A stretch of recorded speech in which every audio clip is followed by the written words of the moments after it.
So, good day everyone. I am here again to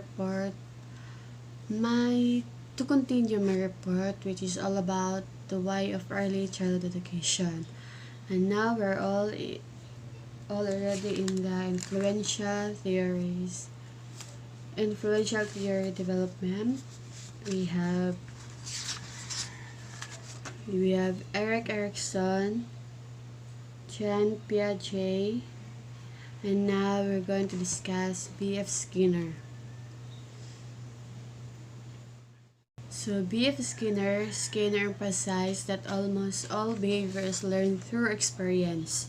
So Skinner emphasized that all of the behavior is almost learned throughout our experiences. Attempting to increase or decrease behavior by controlling consequences is called operant conditioning. Operant conditioning, the principle of behavioral theory whereby a person deliberately attempts to increase or decrease behavior by controlling consequences. Skinner used the term reinforcement to describe the immediate consequence of behavior that is likely to strengthen it. Reinforcement is in behavioral theory, reinforcement any response that follows a behavior that encourages repetition of that behavior. Teachers of young children are most likely to use social reinforcers, for instance, a smile, a hug, attention, or involvement. So, social reinforcement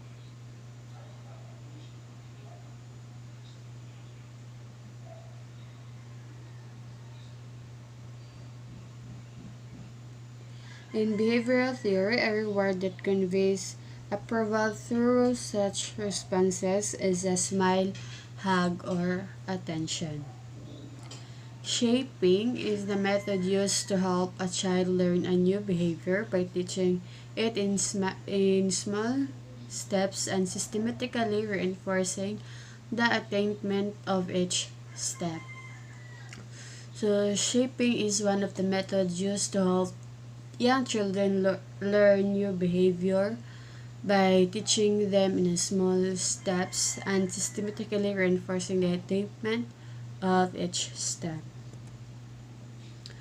Extinction is used to eliminate a behavior that had previously been reinforced by taking away all reinforcement.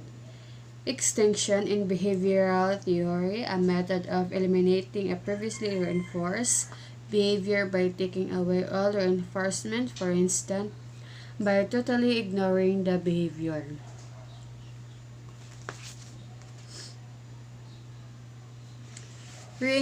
Reinforcement, shaping, and extinction.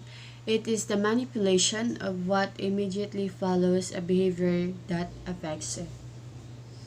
So next influential we have Lev Semyonovich Vygotsky, 1896 to 1934. The Russian psychologist Lev Vygotsky, originator of the socio-historic theory, highly stressed the importance of the social environment to development. So, Vygotsky is a Russian psychologist, originator of the socio-historic theory. Vygotsky was particularly intrigued by the question of how young children develop complex thinking. Children gain knowledge and skills through shared experiences between themselves and adults or older peers. So, children can gain their knowledge and skills through the shared experiences between themselves, the older ones, and adults. The children acquires new skills and information within what Vygotsky termed the zone of proximal development.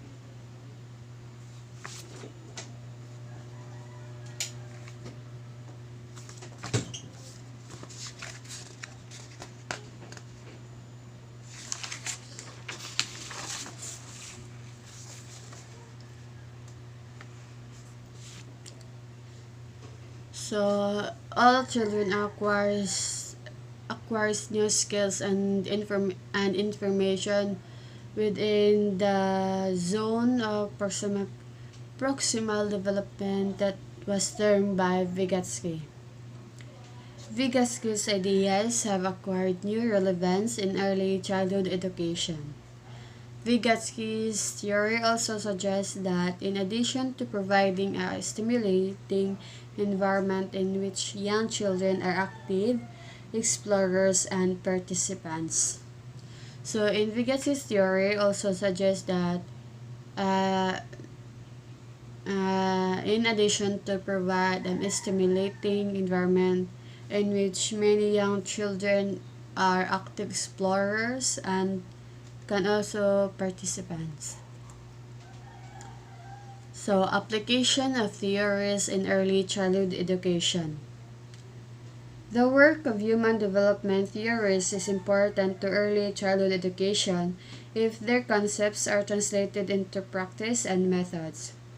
In our field, this has happened over the years as a number of early childhood education models founded in a particular theoretical view were developed. Such models represent a coherent approach to working with young children, including a philosophical and theoretical base, goals, curriculum design methods, and evaluation procedures.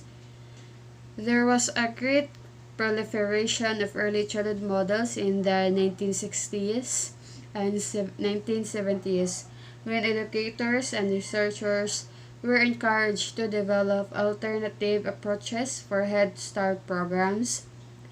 Most models were designed to examine different ways of helping children at risk for later academic failure improve school performance, but models have implications for all children as well. So early childhood education approaches to early childhood education based on specific theoretical foundations, for instance, the behavioral by or Montessori view. So now the application of theories, we have Montessori programs.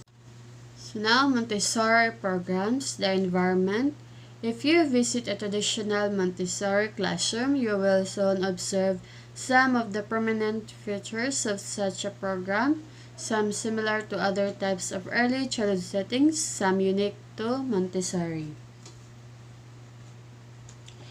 You will quickly notice the sense of order inherent in the room. Child-sized equipment and materials are clearly organized on shelves that are easily accessible to the children. There are distinct areas, each containing materials unique to promoting the task to be mastered in that area. The environment is also set up to be aesthetically pleasing and with plants, flowers, and attractive furnishings and materials. The logic, order, and beauty are all integral to the Montessori philosophy. So the environment of Montessori program is very clear that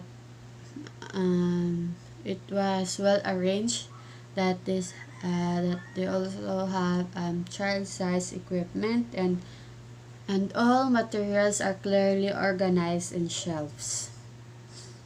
So the children, you will also note children of different ages involved in individual activities because the essence of a Montessori program is its individualized nature. Children initiate activities and are free to engage in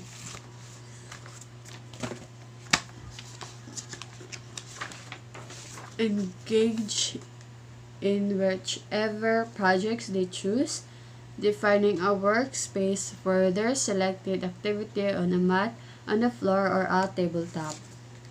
Children are self-directed, working independently or at times by twos. Younger children may be learning how to participate in specific activities by observing and imitating their older classmates. The Montessori programs are designed as a 3-year sequence for child ages 3 to 6.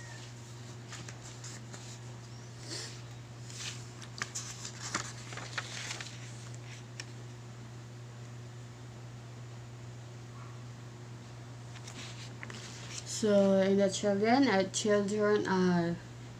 can initiate activities and are free to engage in many activities or projects that they use. And also the younger children can learn how to participate in specific activities by imitating the older classmates. So the teacher does not reinforce or praise children for their work, since the activities are intended to be self-rewarding, thus intrinsically motivating.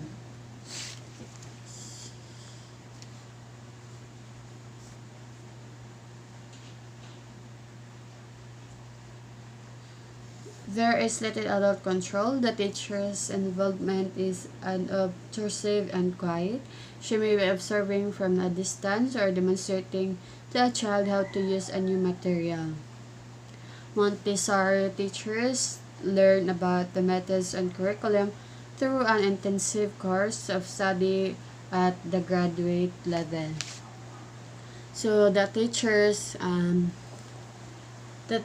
does not praise children for their work, since the activities was intended to be the self-awarding to all children, but it is also motivating.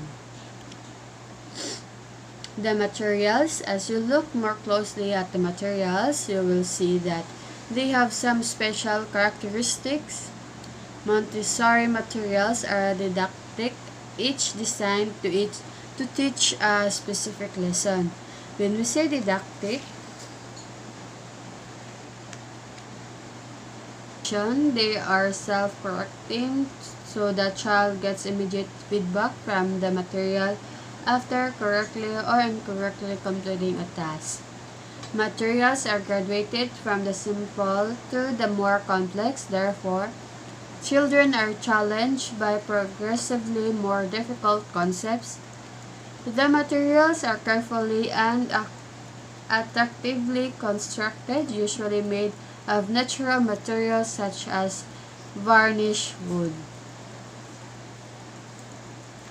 The curriculum. Different materials fit into each of the 3 distinct areas of the curriculum. When children first enter a Montessori program, they are introduced to the daily living component, in which practical activities are emphasized. Such activities focus on self and in environmental care skills such as botany, brushing, washing windows, and sweeping. Next application, we have the bank street approach.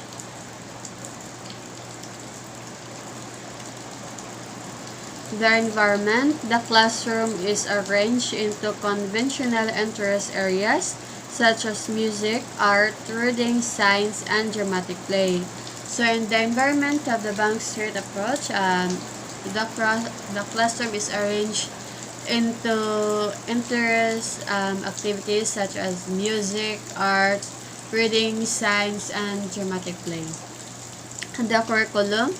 Because this approach is centered on the idea that the child's development must be viewed as integrated, it is also specifies that the curriculum and functioning of the classroom be integrated.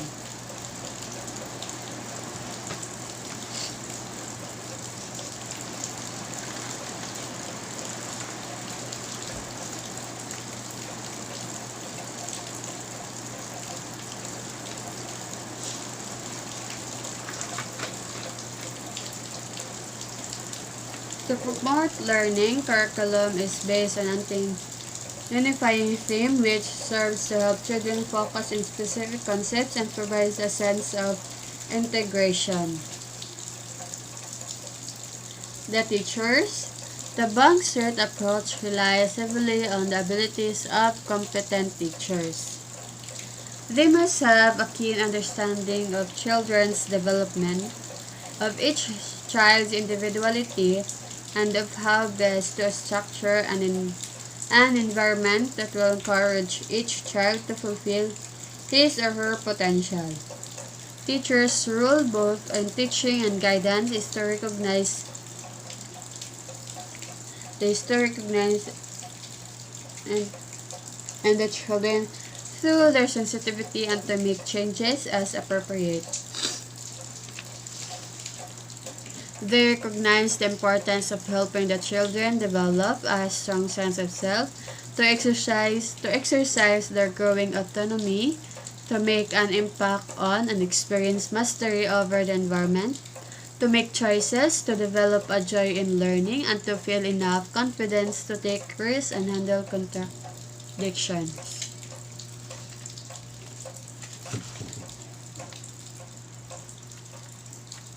In creating a classroom atmosphere that draws on teachers' understanding of the children, teachers match the types and variety of materials with and experiences they provide to children's changing needs.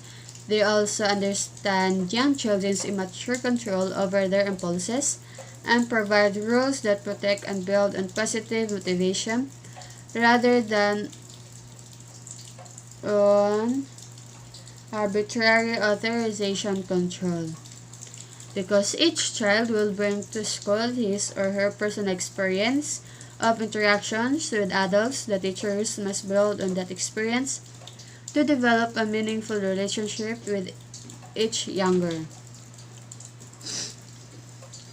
Next, we have the cognitively oriented curriculum.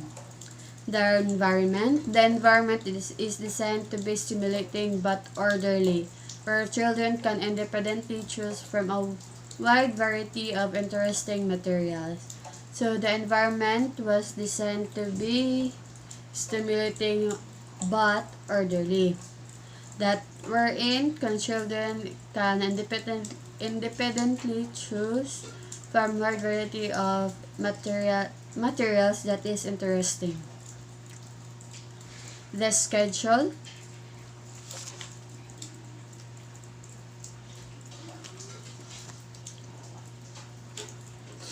The daily schedule is integral to the philosophy of the cognitively oriented program.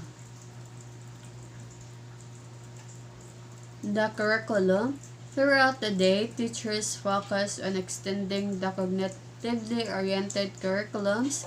K experiences a set of 8 concepts based on the characteristics and learning capabilities of preparational children as discussed by Piaget.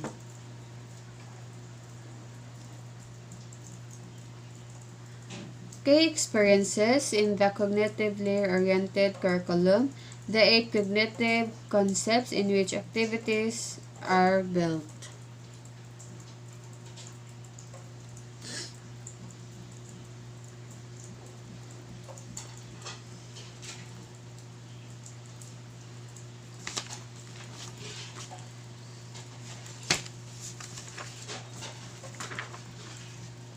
So now we have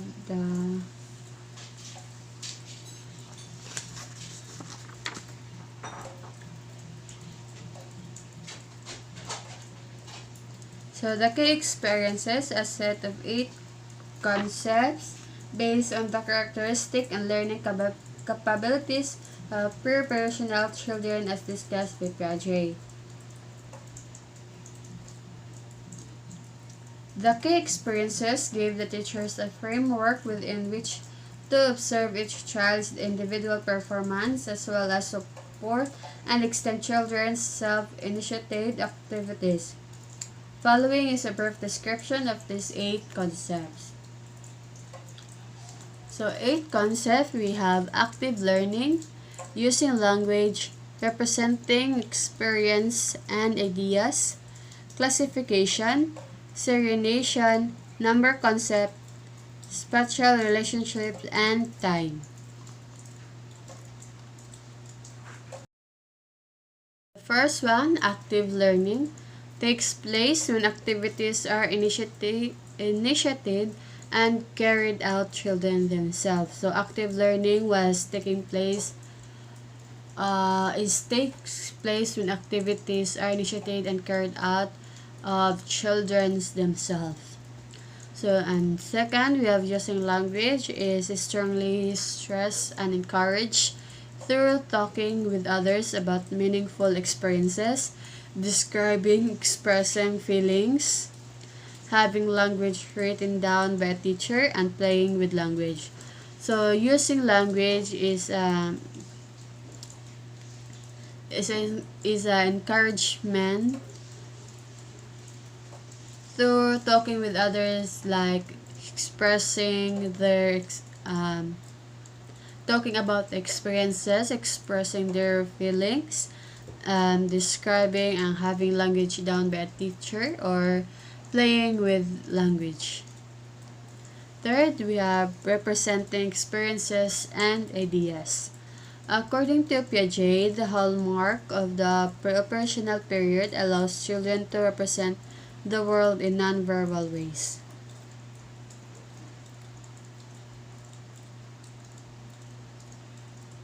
So, key experiences include such activities as recognizing objects through the senses, imitating actions and sounds, role-playing and drawing or painting.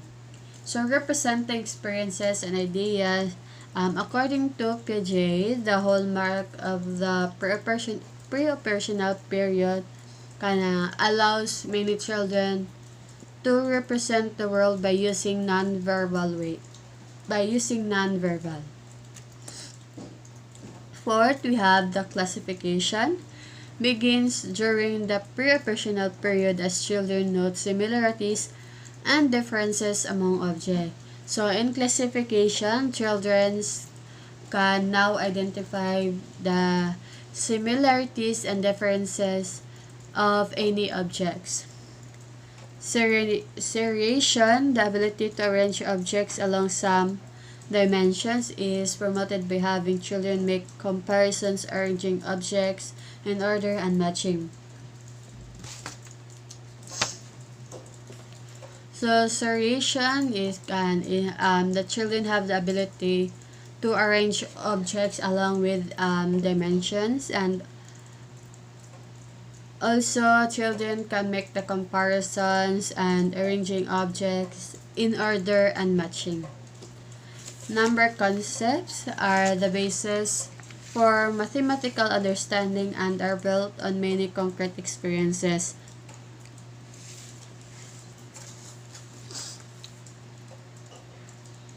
To promote this concept, experiences are planned to encourage children to compare, count, and engage in one-to-one correspondence.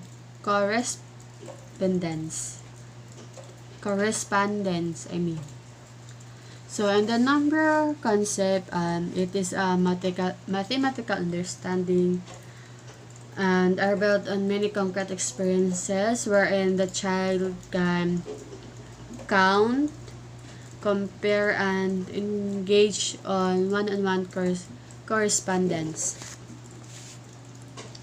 7, we have spatial relationships.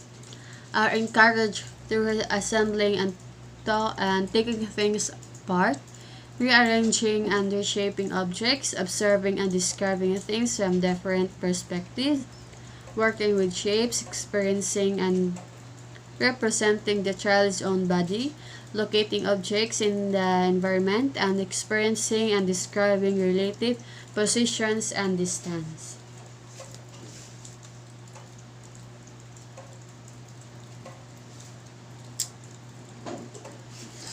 So the special relationship can encourage through assembling and taking things apart, and they can also rearranging and reshaping objects, And also the children can observe and describing things from different perspectives and working with shapes, experiencing and representing the child's own body. The last one we have time is a gradually concept involving both understanding of time units and sequencing of events in time. Experiences that help children learn such concepts include signals for stopping and starting actions, experiencing and describing different rates of speed and time intervals, observing seasonal changes, discussing future events, planning, representing past events, and describing the order of events. So, the cognitively oriented curriculum provides one illustration of how Piaget's theory has been put into practice. Central is the idea that children are active learners who develop appropriate concepts through interaction with the environment. Through a carefully prepared environment and the guidance of knowledgeable teachers, children attain a deeper understanding of the rules that govern the physical and social world.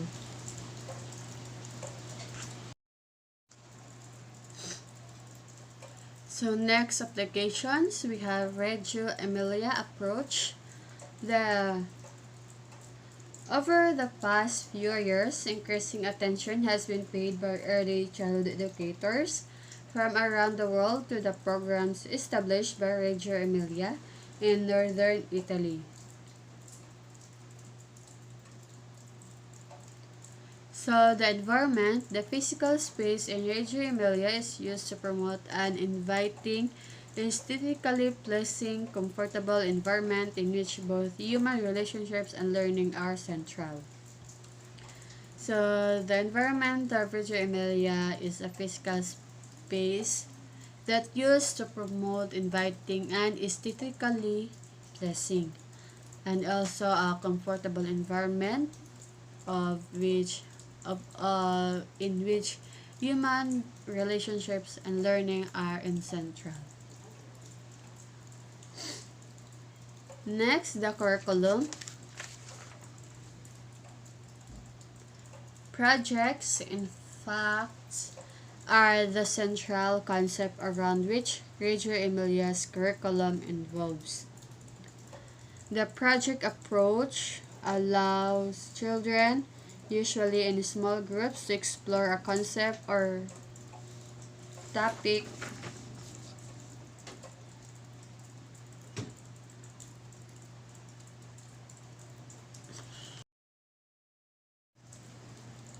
So in the curriculum of Reggio Emilia, the central focus in the curriculum revolves is the project.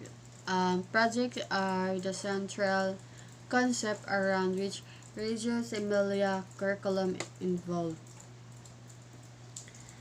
Next, the teacher's education, according to Malaguzzi, 1993, must centered on its three important participants: children, teachers, and families.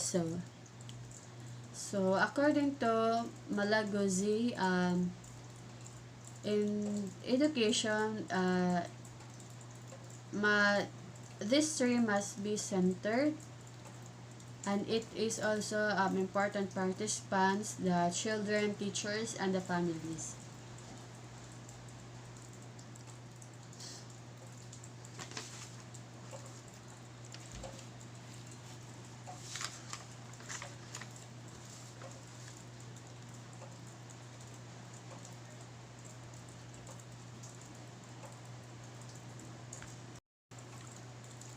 So next application, we have the Bereiter Engelmann model. During the high Head Start program development, several models based on behavioral theory involved. One was developed by Karl Bereiter and Siegfried Engelmann in the 1960s. Like many of the models developed during that era, it was designed primarily to help children from poverty backgrounds gain some successful experiences that would diminish the likelihood of failure once they started elementary school. The Beretta Engelman model is noticeably different from the other programs we have described because it is based on some very different premises, both about how children learn and about how to best meet their needs. The program was founded on the assumptions that because disadvantaged children were already behind their middle class peers, they needed not just enrichment activities but a program that would accelerate the rate of learning. Such a program could not be designed to meet all of the needs of preschool age children. A short-term preschool program cannot be expected to produce above normal gains in all areas of development at once. A well-rounded program is therefore incompatible with the goals of catching up. Selectively is necessary. That is according to the writer and Engelman.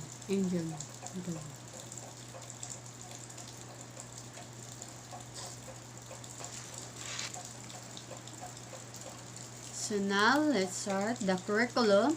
The center of this highly structured preschool curriculum is daily lessons conveyed through a direct instruction approach. So in the curriculum, the center of this highly structured preschool was in the curriculum is the daily lessons that convey through the direct instruction of approach. Next, the environment. The environment of the Berreiter Engelman model is quite different from that of other early childhood programs.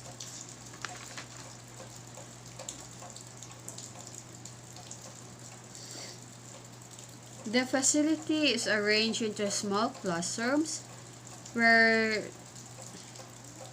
directing, teaching, and activities are carried out, and a large room for less structured, large group activities.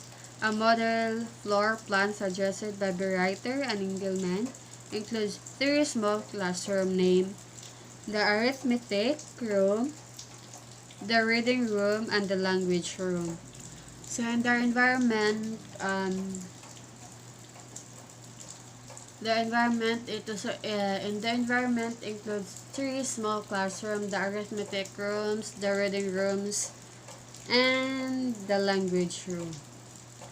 Next, the schedule. The daily schedule revolves around three intensive 20 minutes lessons in language, math, and reading, each involving 5 children and 1 teacher.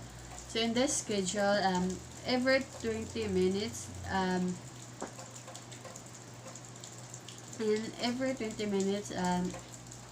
lessons in the 20 minutes for language, math, and reading.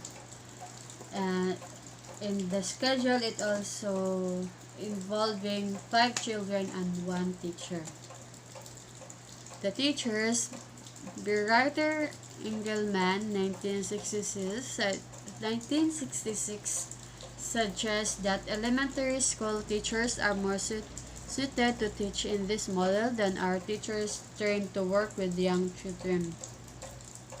So according to Berreiter and Engelman, the Berreiter Engelman, the more suited to teach the model is the elementary school teachers. What I mean is Berreiter Engelman suggests that the elementary school teachers are more suitable to teach in the model than those teachers who trained to work in the younger children. evaluation because the Director Engelmann program operates quite differently from the other programs we have discussed. A few words about how this program in research evaluations might be helpful in considering its merits.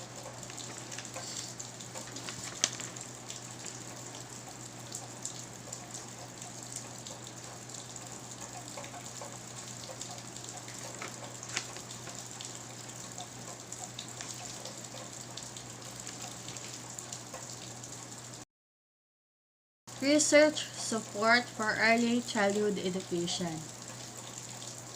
A questions that must be asked is whether early childhood education makes a difference. As we have already indicated in several contexts, much of the research about the effectiveness of early childhood education has come from the evaluation of programs designed for children from impoverished backgrounds. The results of such research is important in gauging the value of compensatory education, but it also provides us with more general information about early childhood education. In addition, it is important to understand the effect of early childhood education on all youngsters, particularly with the large number of young children enrolled in child care programs. We will look at these two topics separately. So the first topic will be the effects of early intervention. The 1960s can be portrayed as a period of great optimism on the part of the educators and psychologists who had a hand in the development of Head Start. Head Start, as we know, did not. So, the 1960s is a period is one of a period of a great optimism on the part of educators and psychologists who had a hand in the development of Head Start. Head Start, as we know, did not live up to that idealistic expectation. Many of the early intervention programs showed some short-term results in improved IQ and achievement scores for the first few years of elementary school. A most interesting set of results comes from the cognitively oriented curriculum, which has been one of the most thoroughly researched early childhood programs for children from low-income families. Follow-up data through adolescence were collected on youngsters who had been music period.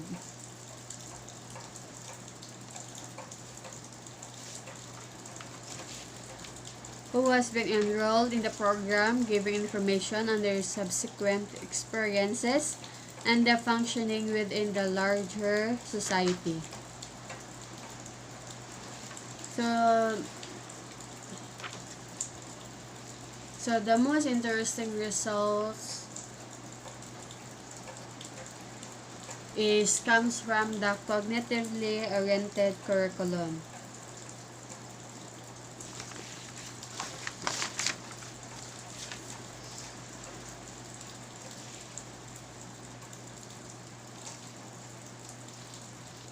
So next, we have the effects of early childhood programs on low-risk children.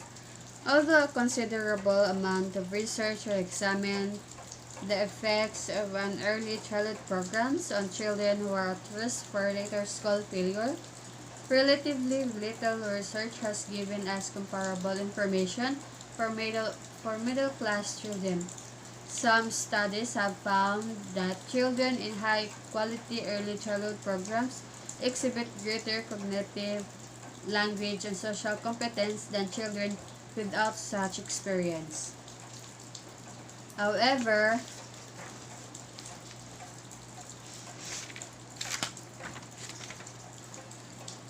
found greater levels of aggressiveness among children with childcare experience.